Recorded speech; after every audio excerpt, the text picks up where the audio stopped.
Okay, welcome back everybody. And this is a panel discussion entitled Food Security and Biodiversity, Can Europe Make the Equation Work?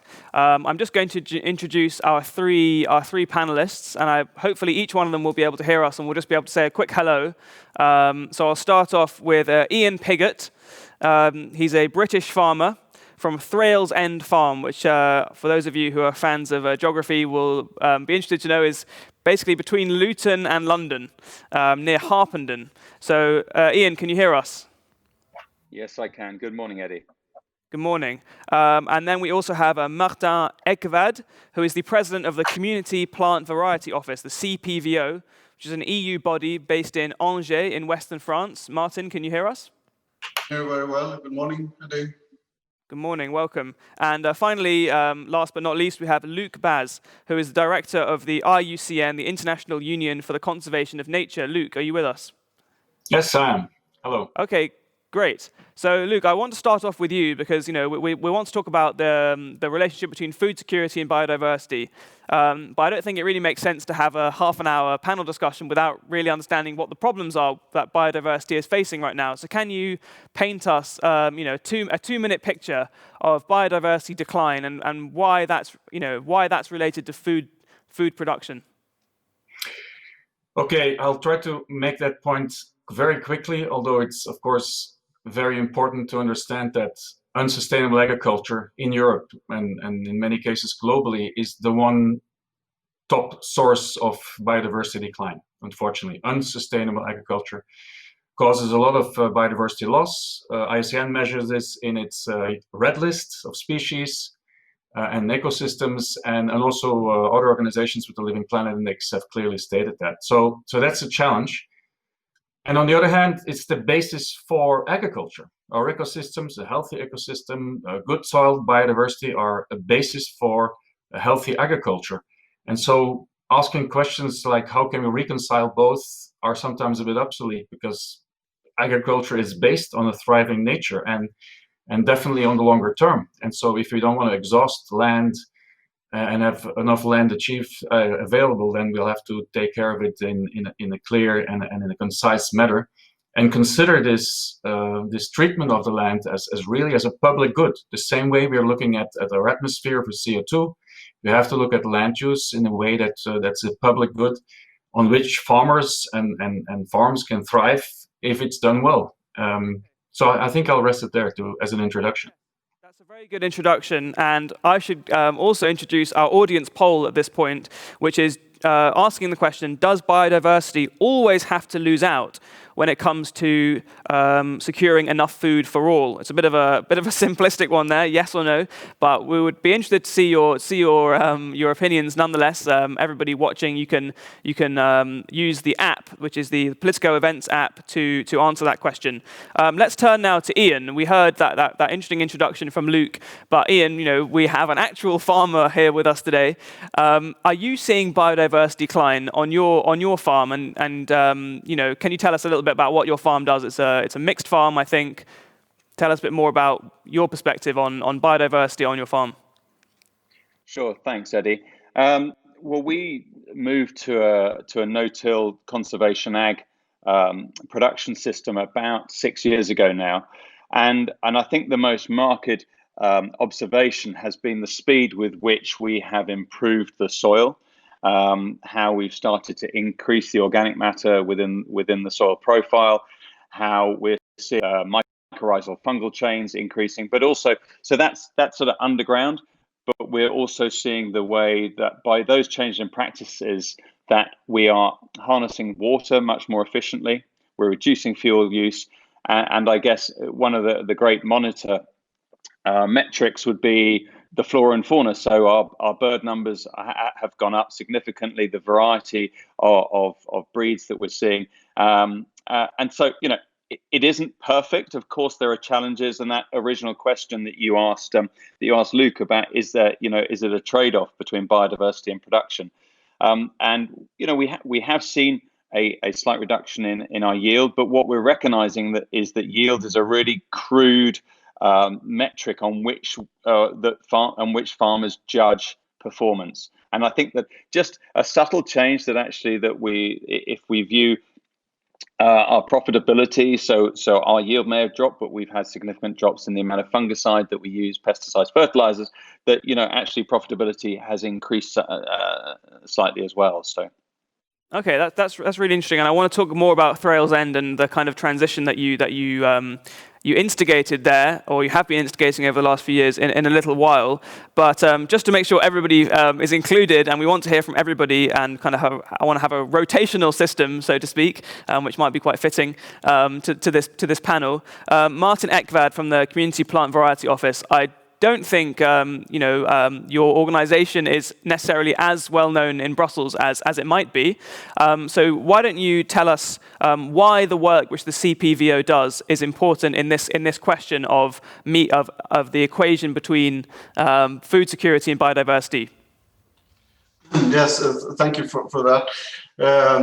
Yes, we could become more known in Brussels and all over Europe. I think the work that we are doing is very important. We provide an intellectual property rights system for new plant varieties, meaning that if you have created a new plant variety, you can make an application to the CPVO and you can get an exclusive right to market that variety for 20, 25 years. I think that is very important because it provides an incentive for breeders to invest in research for new varieties, which are better performant, which can contribute to higher performance, less use of pesticide and chemicals and so on. So I think it's very important. I think for biodiversity, I can just mention that since we opened our doors 25 years ago, we received more than 70,000 applications for new varieties, and we grant more or less 3,000 new varieties per year. So that in itself is, of course, a contribution to biodiversity. But I think in a more broader view, there is now objectives set on European level on how to take into consideration biodiversity, and breeders will need to breed in that direction. They already do that, but they need to breed in that direction, and that will contribute to a better biodiversity, as I see it. Okay, that's a very good. Thank you, Martin. That's a very good introduction to your work. So I think this part of the conversation I'm seeing as we're talking about the possible solutions to this. How to kind of stem the reduction of biodiversity while still producing food. I think we can talk about the EU policy response in a little while. Before I go to Luke and ask another question about what kind of solutions to this problem that you see, I just want to remind everyone listening that you can not only answer questions of our poll, you can also ask questions yourself, which will pop up on a little screen in front of me, and then I'll be able to put those to the panelists on your behalf. So don't wait until the last minute. We've only got 20 minutes left, so get those questions piling in now. Luke, we've heard about the importance of having different varieties of plants and what the CPVO is doing to make sure there's an intellectual property framework around that. And we've heard a little bit so far, although we'll hear more from Ian about what he's doing on his farm and how he's seeing that's improving things for biodiversity. From the RUCN's point of view, what should farmers be doing practically on their farms to reverse the disastrous loss of farmland birds, the destruction of the environment, and pesticides leaching into water that we're seeing sadly across the whole EU? Yeah, let me start by saying that this example from Ian is of course one that we would want to see in the millions, and would move the needle in the right direction. And I think this initiative and seeing this future vision on agriculture is of course something that we want to see duplicated. But things don't get duplicated if there is no strong regulatory and policy framework. There are some that are understanding and are forerunners, and it's great to see, and we need more of that. We are not being prescriptive of what and how the farmers have to do it. We have done a report on sustainable agriculture approaches that is actually putting them all together, and I think it's interesting for all that are interested in sustainable agriculture to have a look at that report. That's a European one, and then we did one global one, which was focusing on soil biodiversity, and we called it Common Ground. And it's not just an accidental title, it's also to emphasize how important it is for us to work with farmers, to have the dialogue with the farmers, to understand their issues. And ultimately, the environmental challenge is a social challenge, a socio-economic challenge, and we need to look at solutions from that perspective while safeguarding environment and biodiversity. And so the policy context is where it really starts. And we have a great EU biodiversity strategy, at least the communication from the European Commission. It holds a lot of promise.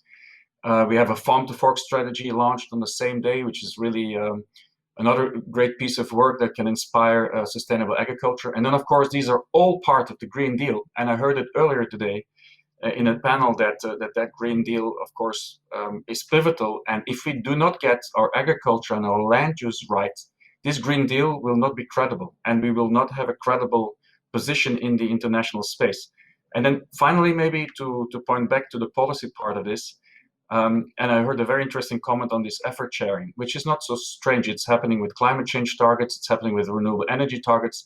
It keeps into account the specificity of a country, of a national context. And so I think that is where we should really head it, because then we have a clear target also on a national level that is being agreed at the European level, and that we can look forward to, and how to achieve more land use, sustainable land use. Okay. This looks good from the Commission. It looks not too bad in the Parliament. And let me end by saying that we are, as IUCN, and even we have member states, so 24 of 27 of the European member states are also IUCN member states, but we are concerned with the proposal from the German presidency to keep, even if for the first 2-3 years, these eco schemes as completely voluntary, not just for the farmers, but even for the national governments. And that's, if we start to see watering down what is being proposed, then you're not going to get close to actually achieving a Green Deal that is also green for land use. Okay, that's really interesting to kind of jump into the EU policy perspective, and we talked about the Green Deal and particularly the CAP, which is being negotiated at the moment. It's interesting, on our panel we have a farmer who is actually not part of the EU. So this, I want to ask Ian, what do you I think you would describe yourself as a green farmer. Maybe you could tell us a little bit more about what you're doing on your farm later on. But do you look on with envious eyes at the way that the EU is trying to turn farming towards a greener future, or do you think the British government post Brexit will be going in the same direction? I think the narrative in the UK is very similar to the EU Green Deal. We in the UK we're looking to move towards something called ELMS, the Environmental Land Management Scheme, and that will probably come into force. I think we're looking maybe by 2024, 25. At the moment, the dialogue is a bit slow, and I think that as farmers, we need to have a bit of a runway to move from current environmental schemes to those under ELMS, which is suggesting a lot of similar things already been mentioned by Martin and Luke. For example, delivering public money for public goods, and I'd be a supporter of that. I think there's an enormous amount that we as farmers can do to embrace and enhance and deliver on behalf of society. So it shouldn't be seen as a negative. But I like the comment that Luke just made about effort sharing. The climate change, of course, farmers have an enormous role to play, and we have the tools of our trade. We have land area and land mass and habitats that we support. But we can't just be seen as a part of the problem. We're delivering above and beyond in many areas, and so I am encouraged by what we're going to see in the UK. I'm not going to say whether or not I wish I was still in Europe. You'll probably work that out for yourself. So, but I think that I hope that the whole of Europe and UK move towards a strategy that farmers feel that they're actually being valued in their contribution to biodiversity as well. Okay. Well, we heard a vision of potentially, a hope for a united future, in the sense that maybe both blocks could be moving in the same direction. However, one area where there could be divergence, and which is where I want to bring in Martin, is on the issue of genetically modified crops. I think the UK government has been making some warm-sounding noises in terms of GMOs, and it's obviously something which is a total no-go in the EU. How much work does the CPVO do in terms of genetically modified plants? And do you think that the EU should be looking at to change the legislation on that? Martin? Well, to start with the first question on what we are doing at the CPVO, when the office started up, we got in quite a lot of applications for GMOs, but then when the policy at the European level introduced this moratorium, there was no interest from breeders to get an intellectual property for a variety that you cannot sell on the market. So for the time being, we don't get almost any applications for GMOs. I can say that our system is technical neutral, so we don't make an assessment whether the varieties that we protect are safe or not. That is done by other authorities. We just look if the variety fulfills the criteria, technical criteria to grant a title. So, and then for your second question, do I think that we should change the legislation on GMOs? I think that the development that we are looking at now from the Court of Justice in the NBT technique, the new breeding techniques, is not the right way to go. To just have a lot of limitations to the use of new techniques. I think we need to look at this from a scientific point of view. We have to really ensure ourselves that there are real health issues by introducing certain of those techniques, because otherwise we need those techniques. I think the breeders need the techniques. I think that the use of innovation can, when it is done in the correct way, it's crucial in order to get down to use less fertilizer and less input. So I think these techniques should be really, we should look into that in detail. The Commission is doing a report on that, which will be published later on the use of that, and it will be submitted to the Council.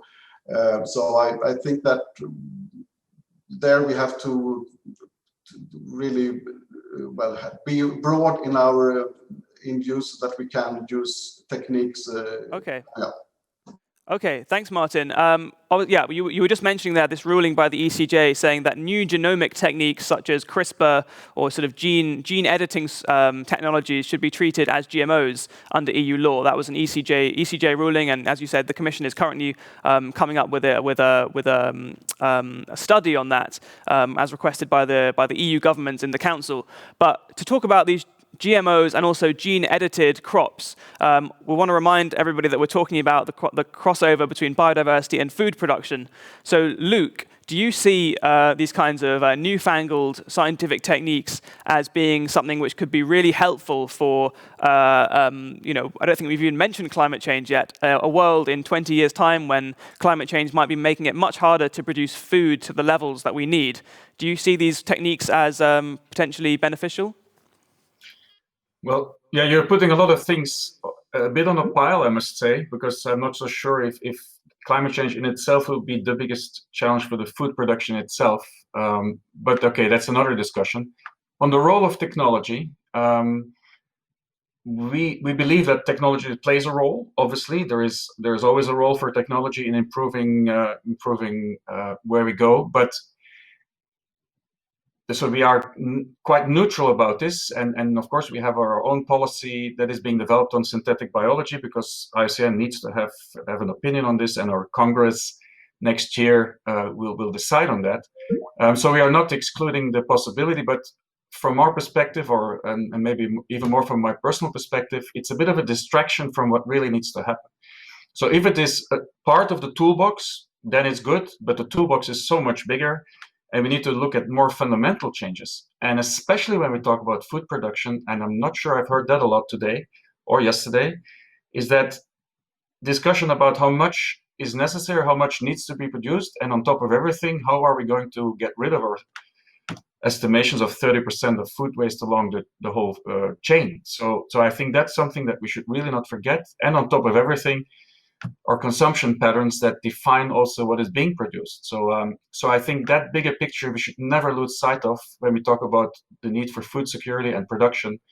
There's a lot of low-hanging fruit, and maybe a nice expression here, but there's much more things that can be done on a more fundamental basis than getting lost in technology.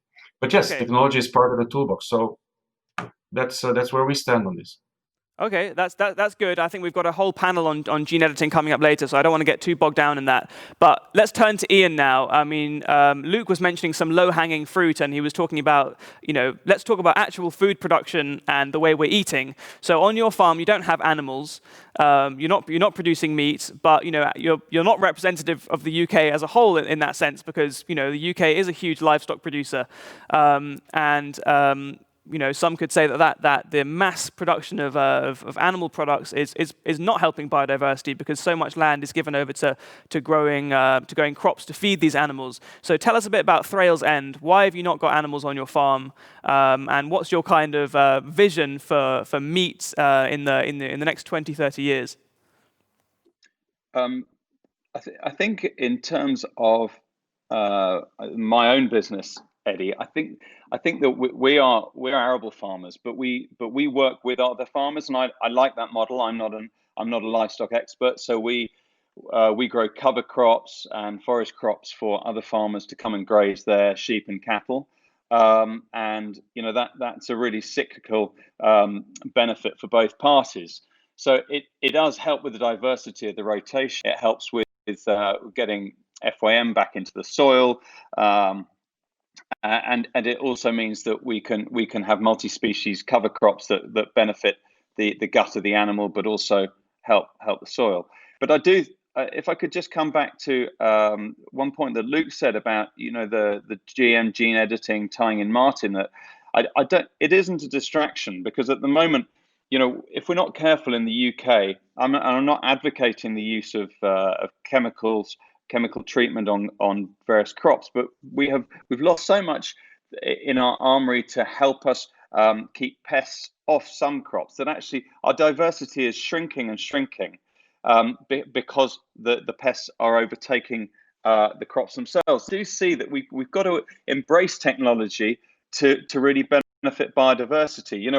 I'd love to be growing 5 or 6 different crops within a rotation that also includes livestock, but at the moment I'm seeing things going the other way. We're definitely benefiting from the advances of plant breeding that mean that I can select varieties of wheat now that we know that we'll perhaps reduce our fungicide use. We might only use 1 fungicide a year, and that's an enormous benefit to biodiversity and to the soil biology and mycorrhizal fungi. So I think we've got to make sure that we use everything at our disposal. I think livestock should be a part of every farm where possible, but we don't all have to be experts at everything.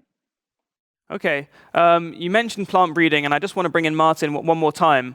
Plant breeding is obviously one way to make plants more resilient, more resistant to things like climate change that are becoming increasing threats at the moment. So, but I mean, when we talked before this panel discussion, you said that the EU's legislation on kind of conventional breeding was almost stifling innovation. So we're not talking about GMOs anymore, but I want to talk to you about just the traditional breeding of plants. Do you think there's enough fire under that at the moment that we are producing enough new kinds of plant varieties? Yes, I think that Europe is producing a number of very well-performing varieties. We get, as I said before, around 3,000 new applications per year. And we see a clear enhancement of the output that the industry and the farming community is given. There's a study showing that if it was for a period of 10 years, plant breeding contributed to the increase in the wheat production, so that if there would have been no plant breeding, we would have much less output in terms of in the wheats and other products. So I think it's quite, in the agriculture sector, there's quite a slow the development. You get from every year to every year, you get better varieties. So it's extremely important that the breeding industry continues with that, and they are providing a lot of new well-performing varieties. But it takes a lot of time. it takes about 20 years to create a new variety in the agriculture sector with these new techniques. Sorry to come back to them, but with new techniques, you can shorten that term. It means that you could adapt your varieties more quickly to the needs of farmers and to the needs to ensure that the climate and other biodiversity account is taken. So I think it's a good output from the industry, but we need further technology tools. We need innovation throughout the whole agriculture, as I said, digitalization and so on. So I think there's a lot to do to combine this production of food with biodiversity. I think everyone agrees, but we might not agree exactly on how to do it, and that will be the crucial question for the coming years, I think. Sorry for cutting you off a little bit there. We have 2 minutes left, so we've had a few questions from the Q&A, but I've actually already asked one of the questions. I just didn't give credit to Lynn Fortin from the Canadian Embassy, Canadian mission to the EU for asking that question. It was about innovation. We've touched on that a lot. To Luke now for one of the final questions. Look, we've posed this question of food security versus biodiversity. Actually, let's flip it around. Are we not producing too much food? Is food production not out of control? We're exporting huge amounts of it from the EU, to feed other parts of the world, sometimes destroying their markets, where they aren't being able to, in parts of Western Africa, for example, where they're not able to subsidize their farmers as much as we are. So maybe one solution to rescuing biodiversity a little bit would be simply to slow down production of food, no? Well, I think you're touching upon a big issue, of course, and one that you could spend a whole week debating, both the distortion inside Europe and outside of Europe, and our global responsibility by our harmful subsidies for unsustainable agriculture. Of course, it's a huge responsibility. And again, as I said earlier, the EU cannot be credible in its Green Deal if it doesn't get its common agriculture policy right. And not just some small fixes and bolts, but it has to be fundamentally changed. The architecture proposed by the Hogan Commission still, or by the Commissioner Hogan at the time, and which is called now the Hogan Proposal, has fundamental opportunities, but there's too much flexibility allowed, and it could derail completely, and we see it happen in some spaces. So that's the first comment. The second I wanted to make, and I guess this is the closing remarks, solutions are obviously what we need. Technology is part of the toolbox, but again, nature-based solutions, which are very often now quoted both in the Green Deal document itself, in the Farm to Fork strategy, in the biodiversity strategy, also for climate solutions. It is also needed in the land use context. Nature-based solutions are often very low investment costs or investments, high return on investments. They have co-benefits all over the place. They have help for adaptation to climate. They can help mitigate climate change. They can create better soil biodiversity. It's kind of a double or triple whammy solution, but it's been improvised a lot. And I'll stop here by saying that we need to know exactly what it actually means in nature-based solution. And IUCN has created a standard for nature-based solutions. It's not very detailed, it's more a guidance, but at least we try to make everybody understand what we're talking about, because the concept was developed 15 years ago by IUCN and is now being quoted a lot, but we need to get it right. And I think it's very much linked to how we will get our sustainable agriculture right. Okay, my last question for everyone, and my last question goes to Ian. What more do you think I just want to get a close in on Thrale's end for the end of our discussion. What's your next challenge in terms of sustainability on your farm, and maybe what's your final message to farmers out there who might be looking to farm a bit more like you? So what are the challenges you're facing, and what's your message to people who want to emulate you? Fundamentally, the biggest challenge to my business at the moment is the outcome of negotiations with a deal with Europe and what happens with any free trade agreements, because that obviously the standards that we're trying to support here in the UK, and especially on my farm, we don't want to be competing with food that is produced to a lower environmental standard that doesn't embrace biodiversity like we do. I think that in terms of the message for farmers, is there isn't a silver bullet. I haven't changed to regenerative agriculture and suddenly found that that my farm is infinitely more profitable. I'm finding that it's much more exciting to farm the way that we are. We have a wonderful community across the whole of the world where farmers are trying to work with the soil and with biodiversity to improve the performance of their farms, but also to make sure that we're leaving our farms in a better condition for the next generation. So, I think it's mentally, it's much more stimulating and much more rewarding. So that's a great step forward to actually working with biodiversity for the future benefit of all. Thank you, Ian. I just want to thank all our panelists. So thank you, Ian Piggott, farmer from Thrales End Farm, Martin Ekvad, the president of the CPVO, the Community Plant Variety Office, which I think everybody should be more aware of. And the work, and you've told us a lot about the work that you do on new plant varieties. And Luc Baz, who's the Europe director of the IUCN. So thank you so much for all of you for joining me today. Thank you. Thank you very much. Bye.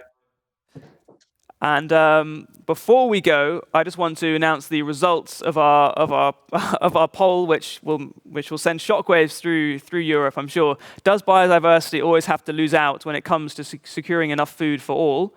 Slight misspelling in the actual polling question there. But anyway, you still all managed to answer it. 77% of you say no, it doesn't have to lose out, and 22% say, well, it does. So anyway, I think that sort of goes to the heart of our discussions today. We've talked about everything from Brexit to new techniques to the decline of biodiversity to the role of the EU in the world compared to other blocs. So thank you very much for joining us. The next panel, which we'll have in about 10 minutes' time, no, it's at 11:50, so that's quite a while. We'll be back for that panel, which will be about called Redrawing the Agri-Food Trade Map. But in the meantime, we have a virtual networking session. So I invite you all to break up into groups and meet and chat to each other and talk about what you've heard today. So thank you very much to our three panelists, and see you soon.